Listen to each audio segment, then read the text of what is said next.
অসমীয়া ভাষাই ধ্ৰুপদী ভাষাৰ স্বীকৃতি পালে জাতিটোৰ কাৰণে গৌৰৱৰ বিষয়।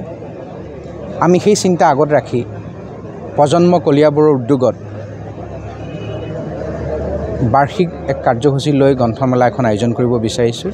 কলিয়াবৰবাসীৰ সহযোগত কলিয়াবৰ গ্ৰন্থমেলা নামৰে অহা ফেব্ৰুৱাৰী মাহৰ প্ৰথম সপ্তাহত এই অনুষ্ঠানটি আমি আৰম্ভ কৰিব বিচাৰিছোঁ।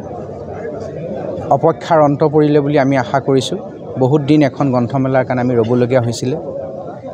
যিটো সমাজ ব্যৱস্থাত আমি আজি পৰিচালিত হৈছোঁ, আমাৰ নতুন প্ৰজন্ম পৰিচালিত হৈছে।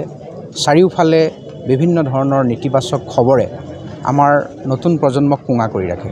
তাৰ মাজতে আমি চিন্তা কৰিছোঁ যাতে এখন গ্ৰন্থমেলাই শিশুসকলৰ মন উদ্বুদ্ধ কৰিব পাৰে, ছাত্ৰ ছাত্ৰীসকলৰ মন আকৰ্ষিত কৰিব পাৰে, নতুন প্ৰজন্মৰ চিন্তাত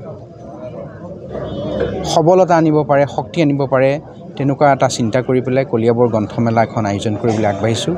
আৰু আজি কলিয়াবৰৰ বিভিন্ন দল সংগঠন বিশিষ্ট ব্যক্তি সকলোৱে আহি এই অনুষ্ঠানটিত সহযোগিতা আগবঢ়াইছে। প্ৰজন্মৰ উদ্যোগত এই অনুষ্ঠানটি আৰু কলিয়াবৰীয়া ৰাইজৰ সহযোগত এই অনুষ্ঠানটি অনুষ্ঠিত হ'ব। আমি আশা কৰিছোঁ এই গ্ৰন্থমেলাৰ আলোচনা চক্ৰ, এই গ্ৰন্থমেলাত অহা বিপণী, এই গ্ৰন্থমেলালৈ অহা প্ৰতিজন দৰ্শকে গ্ৰন্থমেলাখনৰ পৰা এটা বৌদ্ধিক শক্তি আহৰণ কৰিব পাৰিব, যি বৌদ্ধিক শক্তি অনাগত দিনত আজিৰ ধ্ৰুপদী ভাষাৰ স্বীকৃতি নহয়, মানুহৰ হৃদয়ে হৃদয়ে অসমীয়া ভাষা সদায় ধ্ৰুপদী ভাষা হৈ থাকিব। সেই পৰিকল্পনাৰে আমি আগবাঢ়িব বিচাৰিছোঁ। গ্ৰন্থমেলাখন আমি প্ৰথমবাৰৰ বাবে অনুষ্ঠিত কৰিম কাৰণে 5ৰ পৰা 7 দিনীয়াকৈ অনুষ্ঠিত কৰাৰ সিদ্ধান্ত লোৱা হৈছে।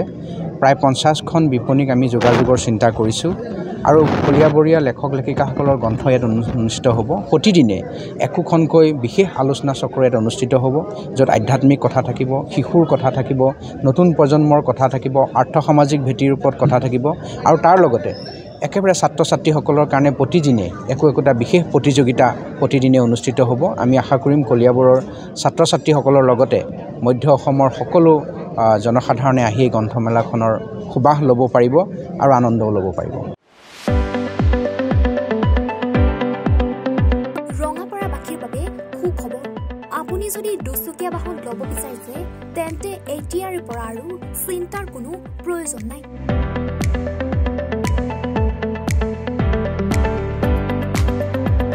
আপুনিও আহিব পাৰে DBP এছ'চিয়েটৰ বাজাজ টু হুইলাৰ ডিলাৰ।